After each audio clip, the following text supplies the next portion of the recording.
हम लोगों ने फर्स्ट चैप्टर में सेक्शन 10 के बारे में बात कर रहा था, और वहीं पे हम लोगों ने वैलिड एग्रीमेंट होने के लिए, वैलिड कॉन्ट्रैक्ट होने के लिए क्या क्या इसेंशियल्स पॉइंट्स है, ऑफर वैलिड कैसे होगा, एक्सेप्टेंस वैलिड कैसे होगा, प्लस कंसिडरेशंस, ये हम लोगों सेकंड चैप्टर तक स्टडी कर लिए हैं। इस चैप्टर में हम जो स्टडी करने वाले हैं capacity of and free consent.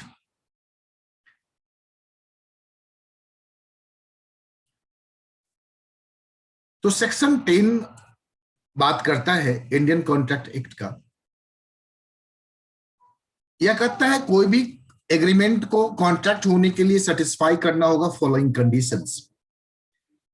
Party क्या होना चाहिए? Competent to contract, free consent, lawful considerations and lawful object, and not have been declared expressly as void. तो अभी हम लोग कैपेसिटी टू कॉन्ट्रैक्ट के बारे में समझेंगे। Section 11 of the Indian contract act बात कर रहा है कंपिटेंसी के बारे में, बात कर रहा है who is competent to make a contract.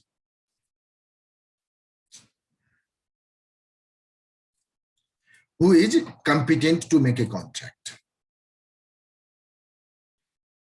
तो सेक्शन 11 कहता है who is of the age of majority, जो एज ऑफ मेजोरिटी प्राप्त कर लिया है, एंड साउंड माइंड है, एंड नॉट डिस्क्वालिफाइड है, वह कॉन्ट्रैक्ट कर सकता है। आगे इसका इंटरप्रिटेशन करता है attend the age of majority, sound mind and not disqualified. अब एज ऑफ मेजोरिटी क्या होता है? अब ट्रेन धीरे धीरे स्पीड पकड़ेगा भाई, बहुत स्लो मोशंस में ट्रेन को हमने ड्राइव किया है। एज ऑफ मेजोरिटी ऑल्दो हम लोगों ने बात कर लिया है, यहां पे आपका बोलता है डोमिसाइल होना चाहिए। डोमिसाइल का मतलब समझते हैं? इंडियन मेजोरिटी एक्ट कहता है every person domicile in India, जो इंडिया में रहता है, और attain the age of majority on the completion of 18 years, जब वह 18 ईयर्स प्राप्त कर लेता है। अगर 18 ईयर्स में 1 डे भी कम है तो ही is not competent to contract.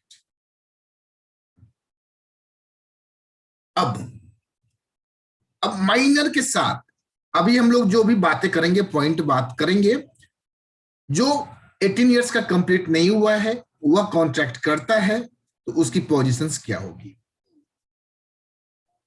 Minor agreement and minor positions, एक नए क्वेश्चंस यहां से रहता ही है। तो पहली बात एकदम ध्यान खोल के सुन लेंगे, जो माइनर के साथ कोई भी एग्रीमेंट किया हुआ वह वॉइड होता है।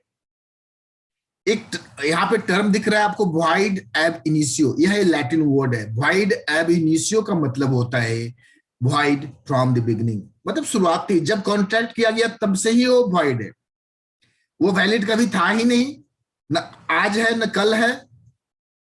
आज जिस समय कॉन्ट्रैक्ट किया गया उस समय में भी वैलिड नहीं था, वॉइड एब इनिशियो।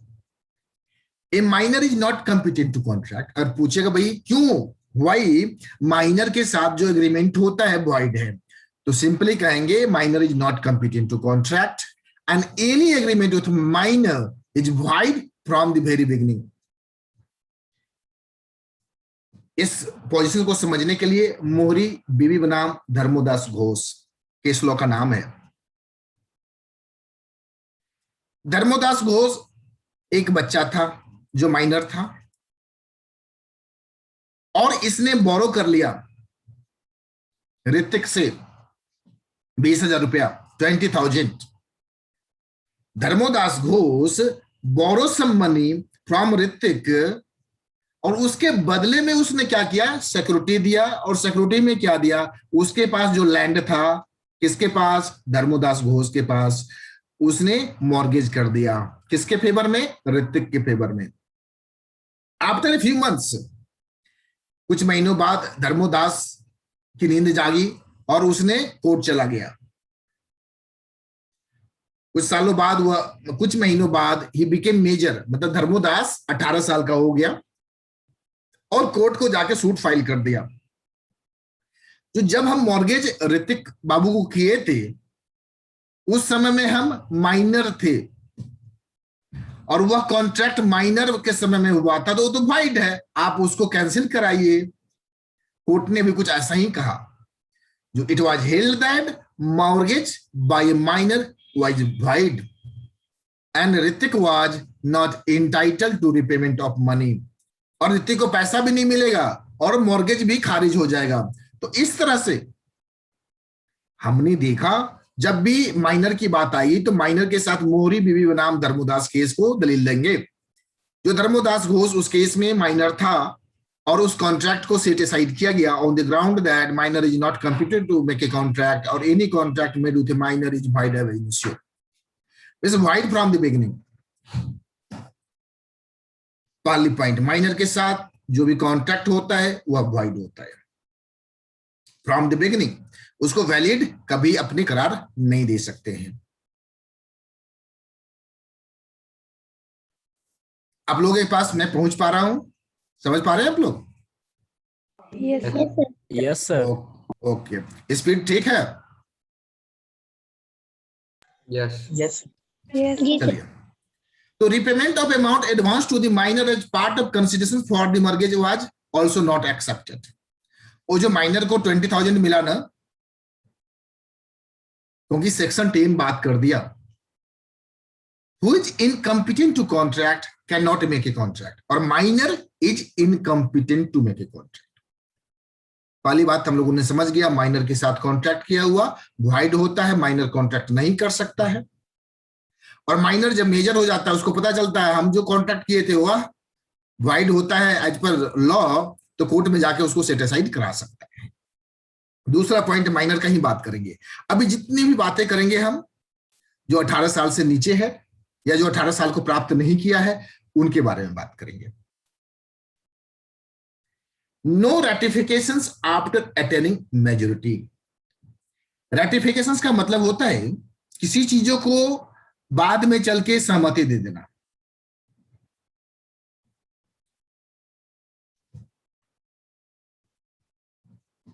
इस केस में इसको समझाते हैं हम। मान लीजिए सुप्रिया का एज अभी 16 ईयर्स है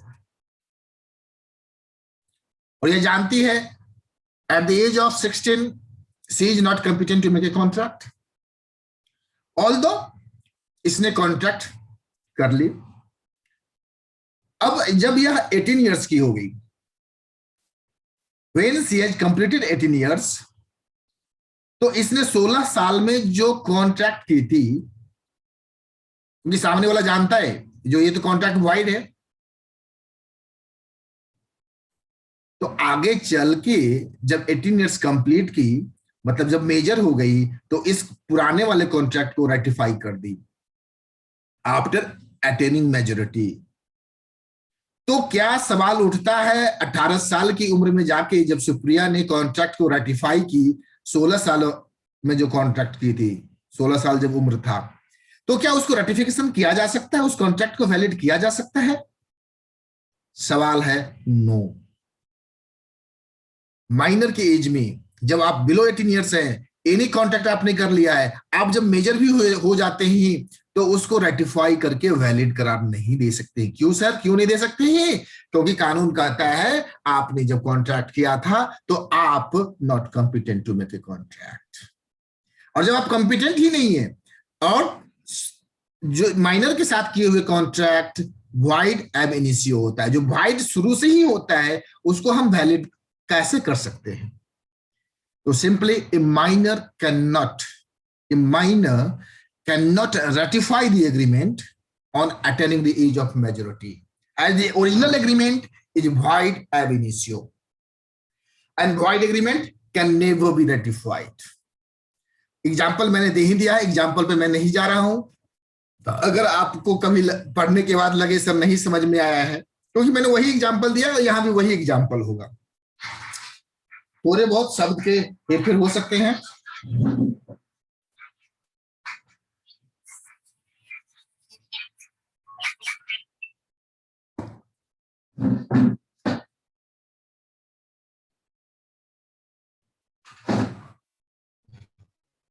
तो पहला माइनर का पोजीशन हमने समझा। माइनर के साथ जो भी एग्रीमेंट होता है वो वॉइड होता है। दूसरा, no ratifications after attaining majority. तीसरा, minor can be beneficiary. Beneficiary का मतलब समझते हैं? फायदा। हाँ, जब माइनर को जिस कॉन्ट्रैक्ट के द्वारा अगर फायदे की बात हो रही हो, उसके हित में बात हो रही हो, तो होगा। कोर्ट बोलती है माइनर तो बच्चा है भाई, अगर उसके हित में कोई बात है तो सही है, वो चलेगा। ऐसा क्यों किया गया है? माइनर को प्रोटेक्ट क्यों किया गया? क्योंकि ऐसा होता है, minor is not competent to understand the situations, facts and circumstances, or anyone can minor को प्रलोभन देके उसकी एसेट्स को एक्वायर कर सकता है। कई बार ऐसा होता है जो एक्सीडेंट में या नॉर्मल कंडीशंस में पेरेंट्स गुजर जाते हैं और माइनर के पास बहुत बड़ा एसेट्स होता है, वह समझदार नहीं होता है तो कोई भी ठग सकता है। तो इसलिए माइनर को प्रोटेक्शन दिया गया है। जो माइनर जब तक माइनर है उसके साथ जो भी कॉन्ट्रैक्ट करेगा तो वह वॉइड होगा। लेकिन माइनर को कुछ नीड्स है और माइनर के बेनिफिट में अगर कोई कॉन्ट्रैक्ट हुआ है तो दैट विल बी वैलिड। एक यही याद रखिएगा, माइनर के साथ अगर माइनर बेनिफिशियरी है और उसको बेनिफिट मिल रहा है तो in such a conditions such contract will be valid. Only that portion जो बेनिफिशियरी है हो रहा है, लेकिन उसको जो नुकसान देने वाला है, जिससे हानि होने वाला है माइनर को, उसको सेट असाइड किया जाएगा, उसको सेट असाइड किया जाएगा। यहां पे आपकी किताबों में लिखा है, दो minor is not competent to contract but nothing in the contract prevents the minor from making the other party bound to him. तो कितनी अच्छी बातें हैं। माइनर किसी के द्वारा कॉन्ट्रैक्ट के द्वारा बाइंड नहीं किया जा सकता, बाइंडिंग कंडीशंस में नहीं आ सकता, लीगल ऑब्लिगेशंस उस पर आप नहीं थोप सकते हैं। लेकिन इंडियन कॉन्ट्रैक्ट एक्ट कहीं ऐसा नहीं बोलता है जो माइनर किसी दूसरे पार्टी को, मतलब किसी अदर जिसके साथ वो कॉन्ट्रैक्ट किया है, उसको बाइंड नहीं कर सकता है। अगर एक कोई प्रोमिसरी नोट का कहने का मतलब होता है, बिल ऑफ एक्सचेंज में आप पढ़े होंगे, चेक होता है या बिल ऑफ एक्सचेंज होता है या प्रोमिसरी नोट होता है। तो प्रोमिसरी नोट अगर डुली एग्जीक्यूट हुआ इन फेवर ऑफ माइनर, किसी ने काट के दिया है, मैं वादा करता हूं, आई प्रोमिस टू पे miss Supriya 50,000 rupees on such and such date. So this is a promissory note given in the favor of Supriya. She is minor, so this is a valid.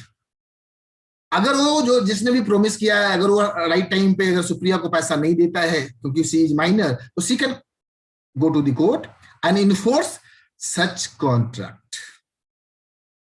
Clear? तो in favor of a minor is not void. अगर in favor of a minor होता है मेरे बच्चों तो void नहीं होता है। और can be sued upon by him, मतलब सुप्रिया can sue।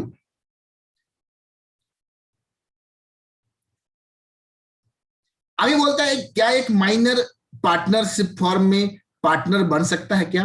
नो। देखिए माइनर कुछ नहीं कर सकता है। माइनर के साथ जितने भी कॉन्ट्रैक्ट एग्रीमेंट होंगे सब वाइड होंगे। हाँ, लेकिन उसके बेनिफिट के लिए है तो चलेगा। एक माइनर किसी फॉर्म में पार्टनर नहीं बन सकता है।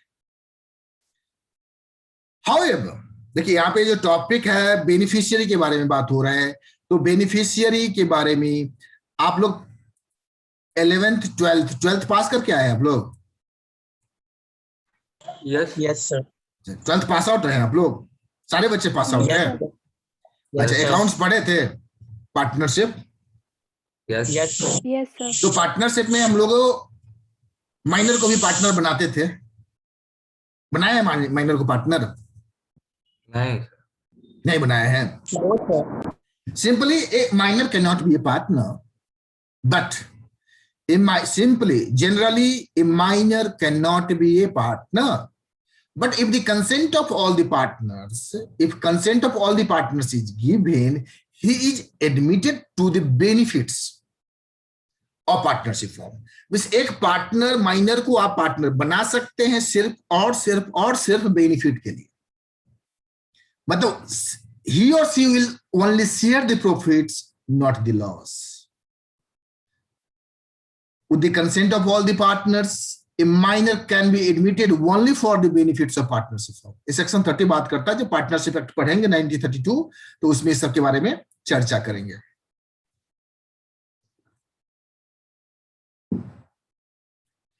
तो माइनर पोजीशंस में पहले ने देखा मैंने, माइनर के साथ जो भी एग्रीमेंट होता है वॉइड होता है। दूसरा हमने देखा नो रेटिफिकेशन बाय माइनर। तीसरा मैंने देखा बेनिफिशियरी हो सकता है, पार्टनरशिप फॉर्म में भी बेनिफिशियरी हो सकता है। चौथा,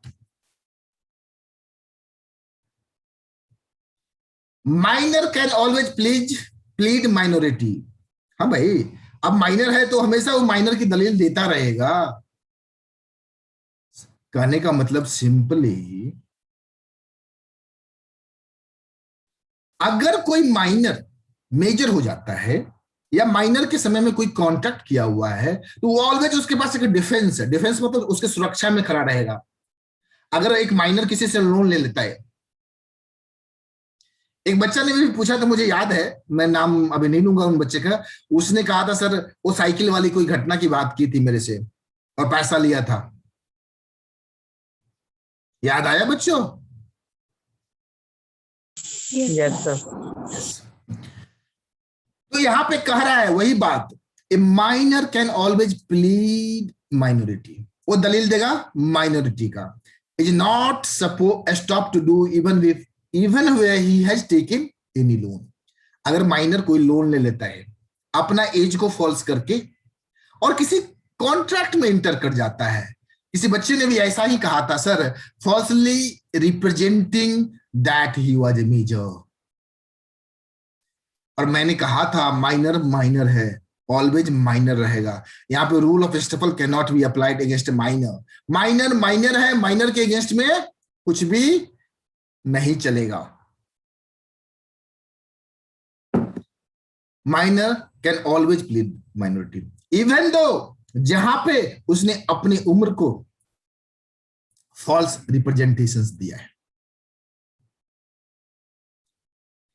अगर एक minor falsely introduce himself as a major और कॉन्ट्रैक्ट कर लेता है फॉर लोन, और जब उसे पेमेंट करने के लिए कहा जाता है तो डिनाई करता है, और वह प्लीड कर सकता है that he was a minor so can not enter into a contract, और कोर्ट भी ऐसा ही कुछ कहती है। तो minor always plead minority even though where he has falsely represented himself as a major. तो legal positions of a minor, minor के साथ कॉन्ट्रैक्ट किया हुआ वाइड होता है। ऐसा decision section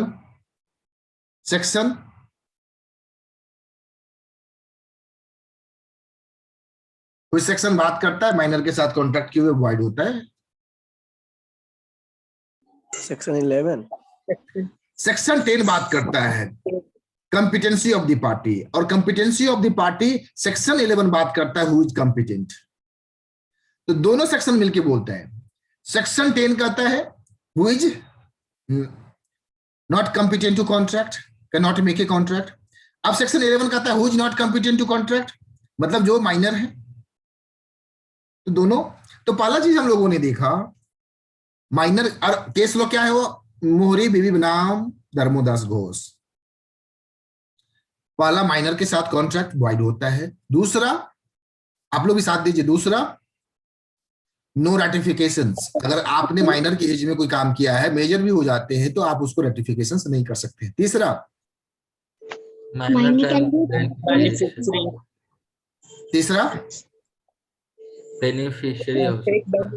beneficiary, only beneficiary हो सकता है वो। पार्टनरशिप फॉर्म में बेनिफिट के लिए वो एडमिट हो सकता है with the consent of all the partners. And चौथा ऑलवेज प्लीड माइनॉरिटी। अब बात करते हैं liability for necessaries. Liability for necessaries,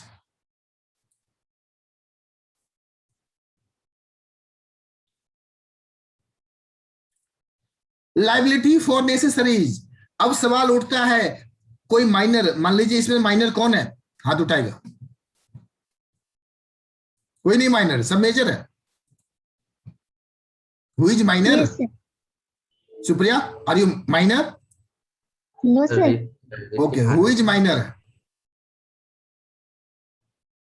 Hrithik है। अच्छा, ऋतिक माइनर है, चलिए ओके। अब यहाँ पे ऋतिक बच्चा माइनर है, 18 साल से छोटा है, सयाना भी है, और थोड़ा इंडियन कॉन्ट्रैक्ट एक्ट पढ़ लिया है, इसको पता है जो भाई माइनर के साथ जो भी एग्रीमेंट होता है तो वह क्या होता है, वॉइड होता है। अब ये करता क्या है, अपने अंकल के पास या अपने पड़ोस में जाता है और कहता है जो मुझे पैसे की जरूरत है, मुझे एडमिशंस लेना है कॉलेज में,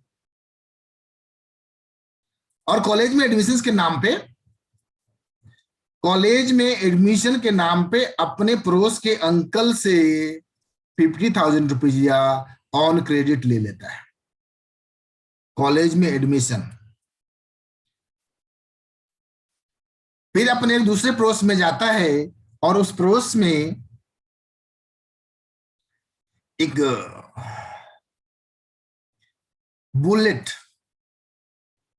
बुलेट बाइक खरीदने के लिए 1,20,000 रुपया उधार ले लेता है। अब इन दोनों एंगल को हम स्टडी करेंगे, जो ऋतिक के लिए क्या जरूरी था और ऋतिक कौन से पैसा पे करने के लिए लायबल है। यहां पे दो बातें हैं, कॉलेज में एडमिशंस एंड बुलेट बाइक। तो सिंपली टॉपिक का रहता लायबिलिटी फॉर नेसेसरी। अब ऋतिक की नेसेसरी क्या है, बुलेट या कॉलेज में एडमिशंस? कॉलेज में एडमिशन। अगर बुलेट के लिए पैसा लिया है तो नेसेसरी नहीं है ऋतिक के लिए, है क्या? नहीं है सर। Okay. अगर यही ऋतिक की जगह मुकेश भाई का बेटा होता तो क्या मुकेश भाई के बेटा के लिए बुलेट नेसेसरी होता या लग्जरियस होता? मुकेश भाई को पहचानते हैं ना? अंबानी जी। हाँ, मुकेश भाई अंबानी, मुकेश अंबानी की बात कर रहा हूं भाई, उसके बेटे की बात कर रहा हूं। नेसेसरी होता उनके लिए। हाँ, उनके लिए नेसेसरी होता, क्योंकि तो यही बोल रहा है लाइबिलिटी फॉर नेसेसरी, इसी को डिस्टिंग्विश करना था, तो हम लोग कर पाए। अब आगे बढ़ते हैं। कानून कहता है अगर नेसेसरी का सप्लाई हुआ है माइनर को किसी और व्यक्ति के द्वारा, तो उस केस में माइनर इज लीगली बाउंड अगर support is government by section 68 of the Indian contract act. आगे चलेंगे, इस पे बहुत चर्चा करेंगे। अब होता है claim for necessary supply to a minor, मतलब कॉलेज का admissions is enforceable by law. Section 68 कहता है अगर माइनर को नेसेसरी के लिए सप्लाई हुआ है कॉलेज में एडमिशन, उसको भोजन नहीं है, खाने के लिए पहनने के लिए कपड़ा नहीं है, वस्त्र नहीं है। अब दूसरा भी एक हो सकता है, अब वो गर्लफ्रेंड को गिफ्ट देने के लिए किसी से डायमंड का गिफ्ट ज्वेलरी देना है, उसके लिए उधार ले लेता है, तो क्या वो नेसेसरी है? नहीं है ना? नहीं। No sir. तो जो भी नेसेसरी नहीं है उसके लिए अगर उधार लेता है, क्रेडिट लेता है, तो वह इनफोर्सेबल नहीं होगा। जो नेसेसरी है ऋतिक के लिए वह इनफोर्सेबल होगा, वह पैसा रिकवर होगा। अब सवाल उठता है सर वो पैसा जो रिकवर होगा किससे रिकवर होगा? ऋतिक पर्सनली लायबल होगा? ऋतिक कोई भी पर्सनली लायबल? जवाब दीजिए, जवाब दीजिए। No sir. नहीं, वो कैसे देगा? तो who will be liable? Who will be liable? उसके पेरेंट्स या गार्जियंस। पेरेंट्स होंगे सर मेरे। बारे बारे बेटा साहब, मतलब अभी बड़ी हम एक कुकर्म करो तुम लोग, अब उसको जेले माँ बाप कार है। कौन जमाना का बच्चा सब है तुम सब? गर्लफ्रेंड को गिफ्ट करेगा बिजनेस लॉ के। बिजनेस लॉ के नहीं, बिजनेस लॉ अलाउ नहीं करता है भाई। आप कुछ ऐसा रॉन्ग डूइंग्स करे और उसको खामियाजा पेरेंट्स को भुगतना पड़े, कानून नहीं। Your parents will not be liable, तो who will be liable? Sir तो 18 प्लस होने के बाद कहीं हो सकता है लायबल। अच्छा, तो जिसको पैसा दिया हो तो इंतजार करेगा, जो ऋतिक बाबू 18 साल के हुई है तो हमरा के पैसा दी है? सर नहीं पता। उसका प्रॉपर्टी लायबल होगा। Yes, rightly said. Only property will be liable because minor को आप इन्फोर्स नहीं कर सकते, माइनर माइनर है तो उसको प्रोटेक्शन दिया गया है, कानूनन प्रोटेक्शन दिया गया है। अगर माइनर का जो एसेट्स है उसके हिस्से में जो जायदाद आता है वहां से रिकवर कराया जा सकता है। मतलब कोर्ट जो इन्फोर्स करेगी ना ही पेरेंट्स से इन्फोर्स कराएगी, ना ही ऋतिक से। ऋतिक का जो प्रॉपर्टी है ना वो पता करवाएगी, कोर्ट जांच करवाएगी और ऋतिक के शेयर से जो नेसेसरी सप्लाई हुआ है उसको पेमेंट करवाएगी। सर तो फिर जब ऋतिक माइनर है तो सर उसको बचपन में थोड़ी ना पता चलेगा कि उसको उसके मम्मी पापा इतना इतना एसेट उसको देंगे, तो फिर वो भी तो फ्यूचर में पेमेंट होगा। नहीं नहीं बच्चे लिसन, यह माइनर अगर उसके पेरेंट्स उसको अगर देखभाल कर रहे होते ऋतिक को तो उसको पैसे लेने की जरूरत होती? पहली बात सोशली होती क्या? जवाब No, दीजिए sir. मेरे को। No, sir. अगर पड़ोसी को मालूम होता जो ऋतिक के माता पिता लाइव है और उसका केयर कर रहे हैं तो बिना माता पिता के पूछे ऋतिक को पैसा देता क्या? No sir. No, sir. Simple बात है। या वैसे कंडीशंस की बात कर रहे हैं हम जहां पे ऋतिक सोलली अपना केयर कर रहे हैं, मतलब no one is caring for him, ऐसे कंडीशंस की बात हो रही है और ही सोल सर्वाइवल, तो वहां एसेट से रिकवर किया जाएगा। और माइनर का एसेट्स नहीं होता है क्या? अगर दादाजी का प्रॉपर्टी है तो माइनर को तो मिलेगा ही ना, या गिफ्ट में मिला हुआ होगा। तो उनमें हम नहीं जाना चाहते हैं, बस और बस हम ये बात करना चाहते हैं ऋतिक की जो प्रॉपर्टी होगी वहां से रिकवर किया जाएगा। अब सवाल उठता है पैसा कितना रिकवर कराया जाएगा?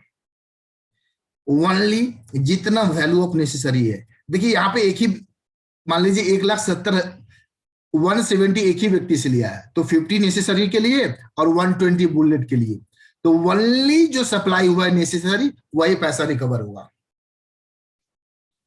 Personal liability of the minor नहीं होता है but only his property is liable. Last line देख लीजिए, no personal liability of the minor, Hrithik is not personally liable. Once again मैं बोल रहा हूं, Hrithik is not personally liable but only his property is liable. अब माइनर का जो state है तो उसके लिए 2 कंडीशन सेटिस्फाई होना चाहिए। पहला, necessary for support in the station in life, उसके लाइफ को नेसेसरी है उसके लिए पैसा उधार लेना होना चाहिए। पहला बात, सपोर्ट के लिए, ना कि बुलेट के लिए, ना कि रेवन के लिए, रेवन का चश्मा पहनने के लिए, और ना कि गर्लफ्रेंड को गिफ्ट देने के लिए। और माइनर के पास सफिशिएंट सप्लाई उन चीजों का नहीं होना चाहिए, मतलब उसको क्राइसिस है। The minor must not have already A sufficient supply of this necessary. Movie सब में देखते हैं ना, कभी कभी माइनर होता है बहुत मुश्किल से जीवन यापन करता है, तो और कोई धन्ना सेठ आता है उसकी सारी प्रॉपर्टी को गिरवी करके कुछ पैसे का सपोर्ट करता है। तो उन कंडीशंस के लिए यहाँ पे ये जो सिचुएशंस है उसको माइनर को प्रोटेक्ट करने के लिए, ऐसे कंडीशंस के लिए। अब यहाँ पे आपको बताता है नेसेसरी क्या होता है माइनर के लिए, जो नीडेड बाय ए माइनर, लग्जरी, कॉस्टली और अननेसेसरी आर्टिकल्स। मान लीजिए बुलेट तो ऋतिक के लिए लग्जरी ही है ना, या कॉस्टली आइटम या अननेसेसरी आर्टिकल जो उसकी अभी जरूरत नहीं है पढ़ाई लिखाई में। अब बोलता है necessary extend to all such things as reasonable persons would apply to an infant in that class of society. Mukesh भाई वाला सोसाइटी है कि ऋतिक वाला सोसाइटी, उसके ऊपर डिपेंड करता है। अब expense of minor education, minor का जो एजुकेशन है, या फ्यूनरल सेरेमनी, फ्यूनरल समझते हैं? अंतिम संस्कार। हाँ, तो come with in the scope of the word necessary. तो अब इससे हम लोग समझ गए। अभी यहाँ पे लैपटॉप का एग्जांपल दिया है, मैंने कॉलेज का एग्जांपल दिया था। तो इसमें बोला एसेट से रिकवर किया जा सकता है। अब बोलता है उसका एसेट्स मान लीजिए कभी कभी इनसफिशियंट है, मान लीजिए उसने 1,70,000 का उधार लिया है, बट उसके प्रॉपर्टी से only 1 lakh can be recovered, या 50 का नेसेसरी था तो 30,000 ही रिकवर, उसके समय 30,000 ही पेमेंट होगा।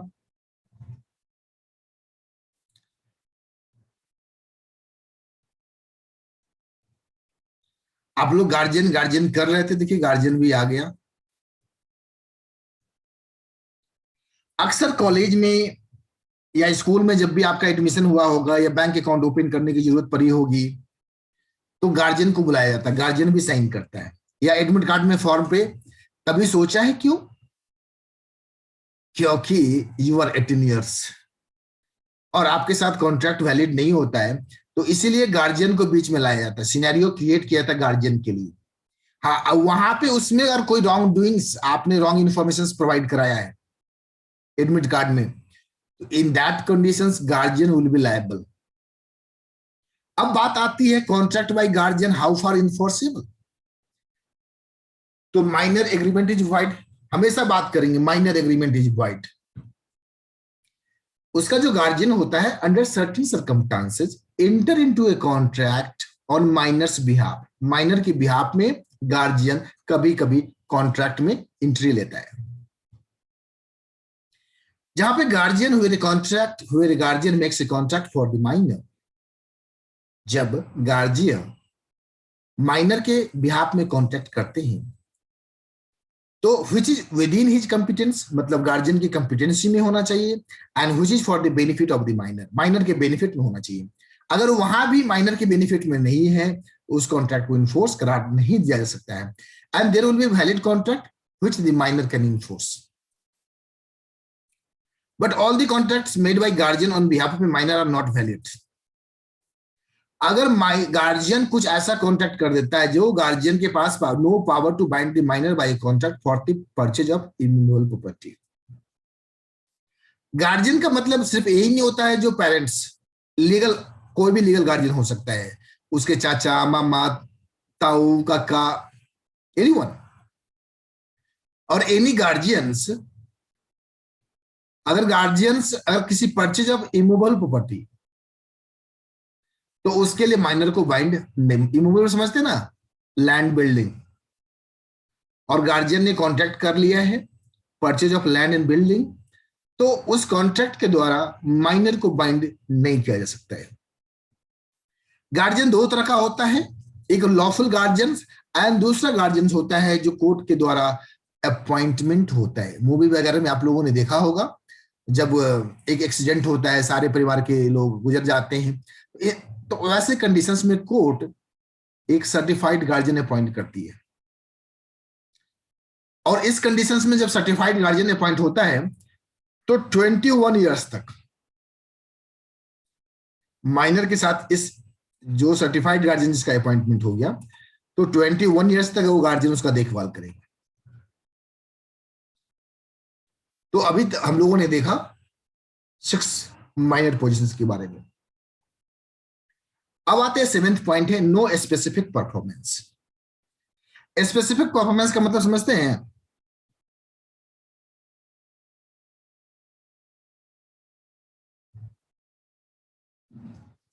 कोई खास काम करना। स्पेसिफिक मतलब जो कॉन्ट्रैक्ट हुआ है एक स्पेसिफाइड है। स्पेसिफाइड मीन्स हमने एक एग्जांपल लिया था श्रीदेवी वाला, डांस वाला। अगर कोई स्पेसिफिक परफॉर्मेंस करना है माइनर के साथ,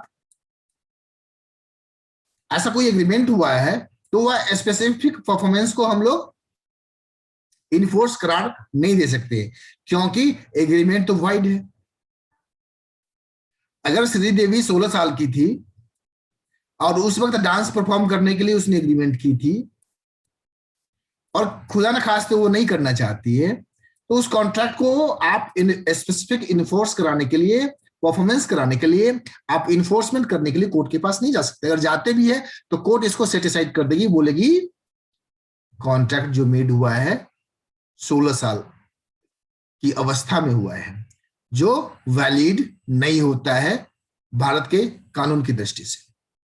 तो no specific performance because minor के साथ एग्रीमेंट वाइड होता है।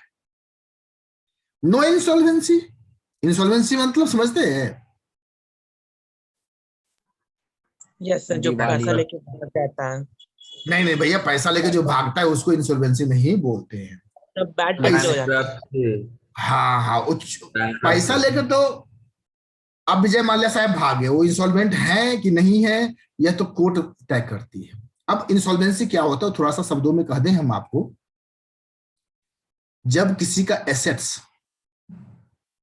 लायबिलिटी से कम पड़ जाए, एसेट्स बहुत ज्यादा नहीं है, लायबिलिटी बहुत ज्यादा हो गया, और वह व्यक्ति not in the positions to pay all his liabilities, पूरा एसेट्स बेचने के बाद भी अगर वह लायबिलिटी को पे ऑफ नहीं कर सकता है तो कोर्ट के पास जाता है, बोलता है मिलॉर्ड हमें आप इंसॉल्वेंट घोषित कर दो। तो कानून कहता है जब ये माइनर को आप इंसॉल्वेंट डिक्लेयर नहीं कर सकते, ऐसा क्यों कह रहा है?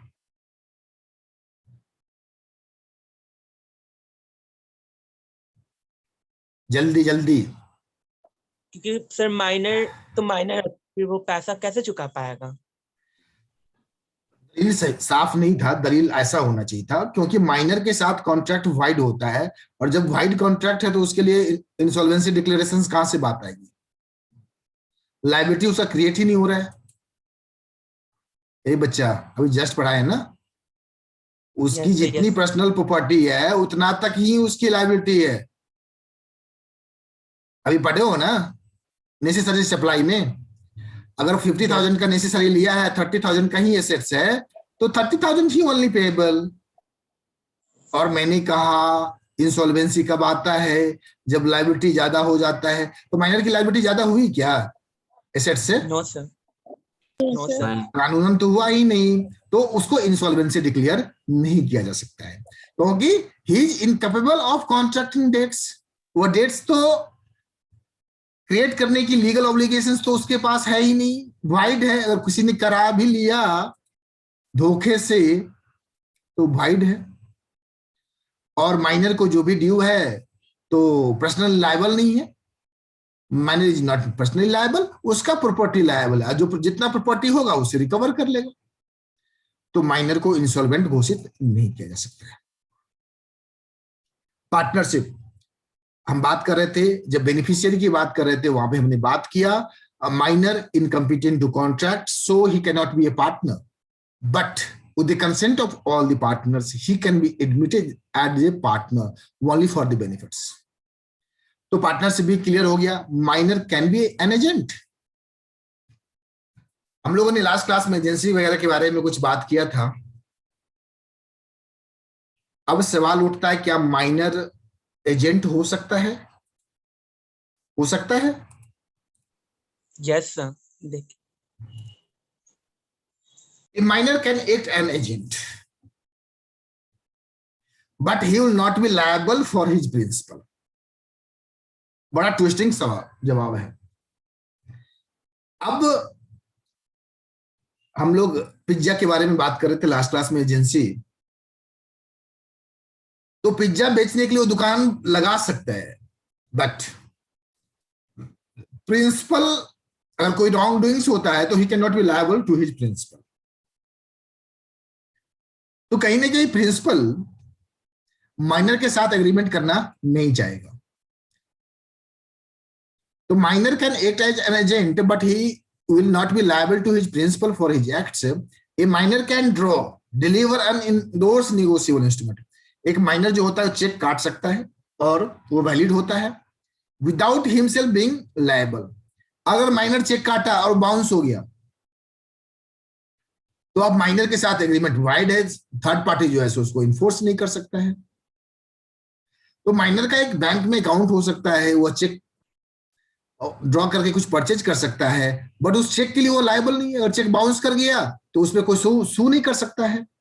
तो माइनर के साथ जो भी कॉन्ट्रैक्ट एग्रीमेंट होते हैं only for minor benefits. Third party को कोई बेनिफिट्स नहीं है, तो इसीलिए थर्ड पार्टी ऑलवेज माइनर के साथ एग्रीमेंट करने से अपने आप को रखना चाहता है। तो minor can be N agent but he will not be liable. अब तुम लोग का एक बड़ा ही माइनर है ऋतिक, यस सर। देख ले, पढ़ ले, भूल भुलैया में मत रहना सारे Yes, sir. बच्चे। Minor can not bind parent और गार्जियंस। हाँ, जब पेरेंट्स बोलता है बेटा जा और उस शॉप से ये सामान लेके आ, वहां जा, वो पैसा लेके आ, आप परमिशन लेके, आपके पास अथॉरिटी है एक्सप्रेस और इम्प्लॉयड, तभी पेरेंट और गार्जियन लायबल होंगे। Even in the case of necessary, infant is not capable of binding his parent or guardian even for necessary. अगर आप अपने मन का मतंगी हैं तो गार्जियन को कैसे बाइंड कर देंगे भाई? आपका मान लीजिए जो पेरेंट्स है 80 साल का है और आप जाके गर्लफ्रेंड को गिफ्ट देने के लिए आप उधार ले रहे हैं और दे रहे हैं, तो उसके लिए आप अपने पेरेंट्स को बाइंड नहीं कर सकते।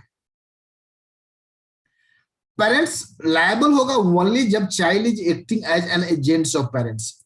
जब वह बोलता है जो माताजी भेजे हैं आपके पास, बोले हैं जो आप कुछ पैसा दे दीजिए, और वो व्यक्ति कंफर्म होके ऐसा करता है, ओनली इन दैट कंडीशंस आप पेरेंट्स को बाइंड कर सकते हैं, अदरवाइज नॉट। देखिए यहाँ पे एक रीचा, सुप्रिया जो है, सुप्रिया एक माइनर गर्ल है, यह कॉन्ट्रैक्ट एंट्री करती है बाइंग ए स्कूटी, स्कूटी खरीद लेती है फ्रॉम द डीलर, और मेंशन करती है her parents will be liable for the payment of scooty. और स्कूटी बेचने वाला दुकानदार भी स्मार्ट था, उसने दे दिया। अब उसकी स्मार्टनेस तो अब पता चलेगी उसको पैसा मिलेगा कि नहीं। और डीलर जो है send a letter, dealer send a letter to his parents for money. तो कोर्ट कहती है the parents will not be liable for such payment as the contract was intended to by the minor in the absence and out of their knowledge. अगर कोई भी काम minor करता है अपने पेरेंट्स के नॉलेज में नहीं रख के, तो minor will be liable, parents will not be liable.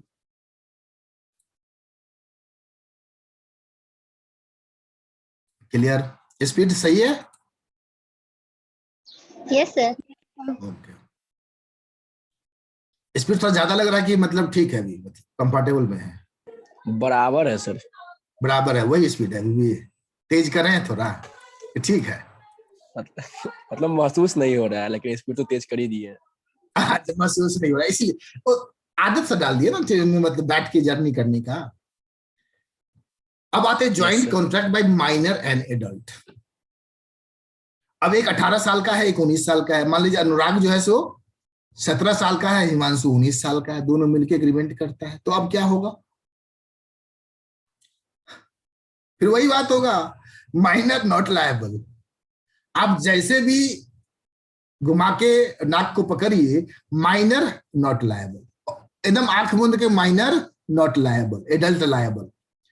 The adult will be liable on the contract and not the minor. अगर ज्वाइंट परचेज हुआ है, joint purchase by minor and, तो इस केस में one of them is minor, तो कहा गया it was held that vendor could enforce the contract against the major purchaser. तो सारा का सारा पैसा जो रिकवरी होगा किससे होगा? हिमांशु से होगा। तो समझ के रहियो। अब आते हैं श्योरिटी। तो पहले मीनिंग समझते हैं श्योरिटी होता कौन है। किसी को पता है श्योरिटी कौन होता है? जो माइनर का गारंटी लेता है। जो माइनर का गारंटी लेता है। अब अनुराग, हिमांशु, सुप्रिया। सुप्रिया को अभी हम लोग माइनर लेके चल रहे हैं। अब सुप्रिया यहां पे माइनर ही है। सुप्रिया हिमांशु के पास जाती है, बोलती है यह 19 साल का बंदा है, लड़का है, जो सुप्रिया को मान लीजिए कुछ पैसे की जरूरत है, 20,000। तो हिमांशु कहता है सुप्रिया मैं तो तुम्हें नहीं जानता हूं, ऐसा करो, कोई गारंटर लेके आ जाओ, तुम कोई सिक्योरिटी लेके आ जाओ, तो फिर हम पैसा दे पाएंगे, अदरवाइज हम तो इस कंडीशंस में नहीं है जो हम दे पाएंगे। अब अनुराग जो है सो सिक्योरिटी का काम करता है, अनुराग यहाँ पे सिक्योरिटी बन जाता है, और अनुराग के कहने पे हिमांशु सुप्रिया को पैसा मनी लेंड कर देता है। तो अब सवाल उठता है श्योरिटी फॉर ए माइनर, इसमें क्या होगा? तो in a contract of guarantee, guarantee कौन दिया यहाँ पे? अनुराग ने दिया। सर हाँ जी कहिए।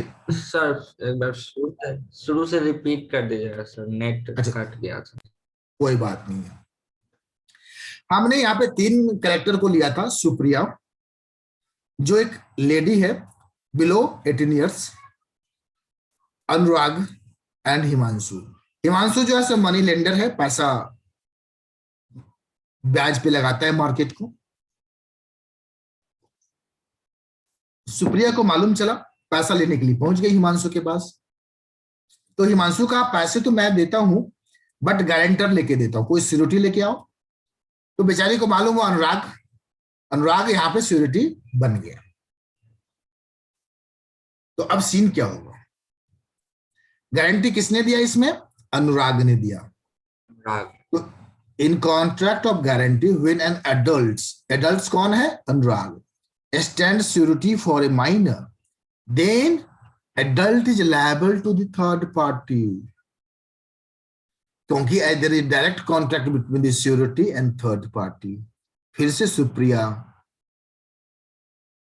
पैसा रिकवर हिमांशु नहीं कर सकता है सुप्रिया से, तो किसे रिकवर करेगा? अनुराग से। Clear? Yes yes yes sir. Okay,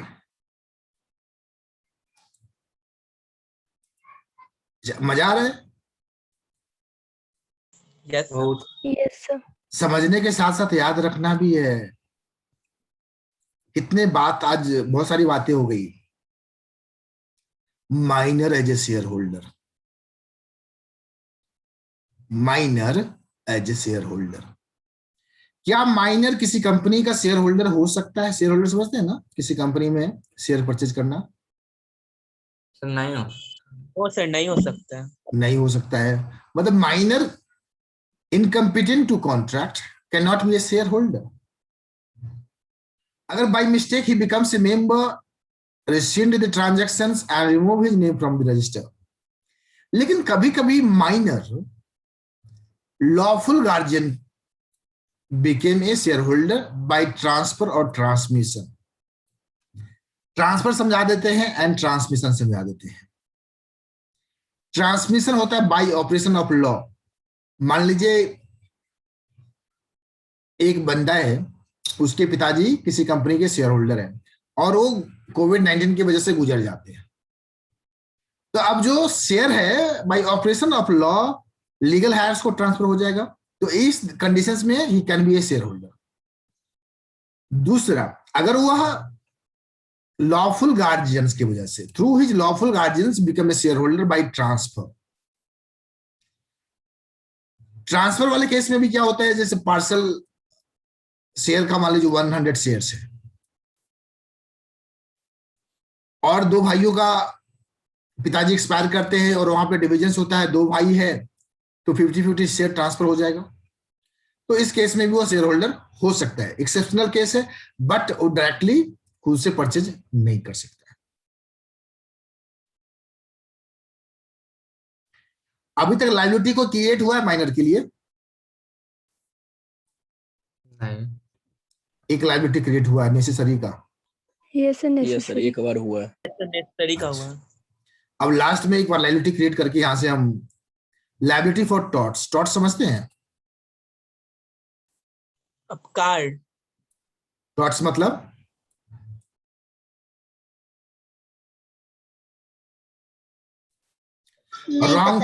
wrongful doing.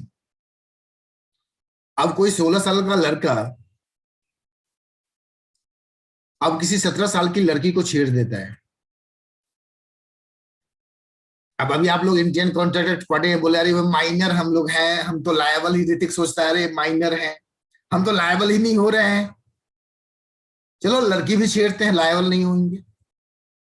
ऐसा ऋतिक के दिमाग में आ गया, बात आ जाता है, आया ऐसा ऋतिक तेरे दिमाग में क्या? आ जाता है कभी कभी, हम भी तो आ जाता है जवाने हो कभी रहे हैं। तो, हाँ हाँ, इसलिए भी सुन लो तब। अब 17 साल की लड़की को तुमने छेड़ दिया तो सिविल रॉन्गफुल कर दिया, अब यहाँ पे तुमको जो है सो सजा हो जाएगा। इस केस में minor is liable in taught. तो आपने रॉन्गफुल डूइंग किया। दूसरा चीज, अगर माइनर आप किसी से पैसा बोरो करते हैं, हॉर्स फॉर राइडिंग ओनली, और उस हॉर्स को आप क्या करते हैं, किसी को लेंड कर देते हैं, one of his friends who jumped and killed the horses, तो इस केस में minor was held liable for his failure to return certain instruments which he had hired. अगर किसी से कुछ उधार लेते हैं और वापस नहीं करते हैं समय पे, बुक लिया, तो ऐसे कंडीशंस में आप लायबल होंगे। एस, अगर कोई क्वेश्चंस वगैरह है तो पूछ सकते हैं।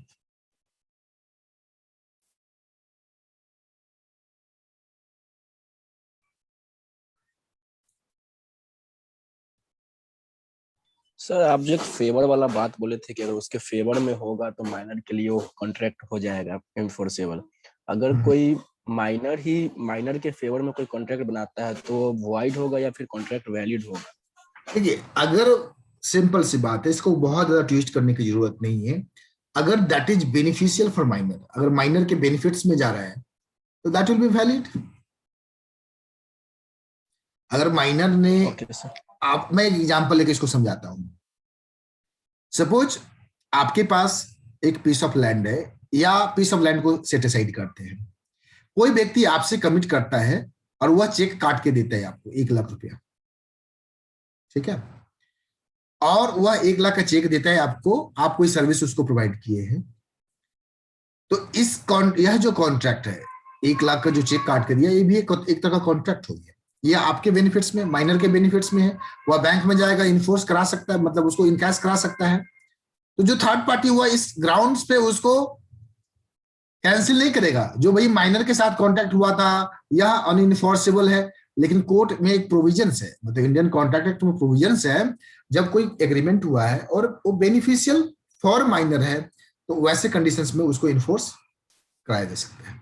मतलब माइनर बेनिफिशियरी हो सकता है, मतलब माइनर को राइट्स एक कॉन्ट्रैक्ट के द्वारा दिया जा सकता है, ऑब्लिगेशंस नहीं।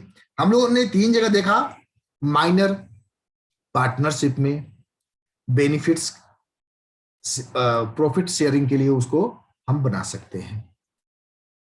एक और देखा, चेक वाले केस में देखा, जब वो बेनिफिशियरी है तो एग्रीमेंट किया जा सकता है, that is valid.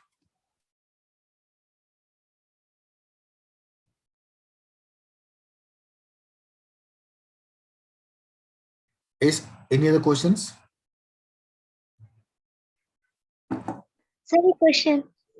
Ji. Sir जैसे किसी के मतलब किसी के पिताजी की सरकारी नौकरी है, गवर्नमेंट जॉब है, जैसे मान लीजिए रेलवे में है, और उनके बाई चांस अगर डेथ हो जाती है, उनके बच्चे माइनर है, तो क्या उनको सरकारी नौकरी दी जाएगी? देखिए, यह इंडियन कॉन्ट्रैक्ट एक्ट के प्रीव्यू में नहीं आता है। फर्स्ट ऑफ ऑल, जो जॉब फादर को मिला है वो फादर की पोटेंशियल्स पे मिला है। अब डिपेंड करता है उसके माइनर को जॉब मिलेगा कि नहीं मिलेगा, यह डिपेंड्स करता है उस डिपार्टमेंट का सर्विस रूल्स, गवर्नमेंट का सर्विस रूल्स, मतलब रेलवे का सर्विस रूल्स क्या है, क्या सर्विस रूल्स कहता है, जो कितने एज पे एक्सपायर करने के बाद, अगर ऑन ड्यूटी एक्सपायर किए कि ऑफ ड्यूटी एक्सपायर किए, बहुत सारे फैक्टर्स, तो उसको अनुकंपा पे उसको नौकरी कहा जाता है, वो राइट्स नहीं है। वह तो एक departmental for the benefits of their childs, जो भाई अचानक से गुजर गए तो इनको सपोर्ट के लिए जॉब दिया जाता है, that is not a right. अनुकंपा एक राइट नहीं हो सकता है। और वहां पे कॉन्ट्रैक्ट नहीं है, माइनर के साथ का तो कोई कॉन्ट्रैक्ट ही नहीं है। कॉन्ट्रैक्ट तो जॉब का हुआ है फादर एंड रेलवेज के बीच में, है ना। Yes sir. उसका अपना पर्सनल पोटेंशियल के ऊपर वो जॉब मिला है। अगर कोई जीएम रैंक का है, वो एक्सपायर कर जाता है, उसका बेटा अनपढ़ गंवार है, पढ़ा लिखा ही नहीं, कॉलेज ही का भी नहीं गया, बोलेगा मेरा फादर तो जीएम था, हमको भी जीएम का नौकरी दे दो, ऐसा होगा क्या? नहीं। चपरासी में भी नहीं रखा जाएगा। तो ये कोई इंडियन कॉन्ट्रैक्ट के मैटर से नहीं है, और कॉन्ट्रैक्ट होता है तो डायरेक्टली जो जॉब करता है उसके बीच में रहता है, कोई थर्ड पार्टी आके इन्फोर्स नहीं करा सकता है। Okay sir. Any other questions? Okay sir कोई माइनर के फेवर में कोई कॉन्ट्रैक्ट बना सकता है क्या? देखिए माइनर, दोनों माइनर है तो दोनों तो अब यहाँ पे तो वाइड हो जाएगा ना, क्योंकि दोनों माइनर है और माइनर के बेनिफिट में हो सकता है। अब एक के बेनिफिट में जाएगा तो दूसरे के बेनिफिट में नहीं होएगा, तो यहाँ पे इसको इन्फोर्स ही नहीं कर सकते हैं बोथ पार्टी, क्योंकि हमने देखा माइनर के बेनिफिट्स में कॉन्ट्रैक्ट कराया जा सकता है। जब दोनों पार्टी माइनर है तो कैसे होगा?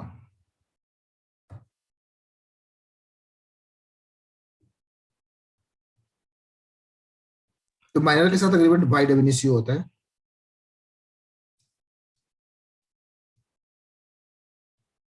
ओके 11 बजे मिलते हैं। चलिए, थैंक यू। Okay sir.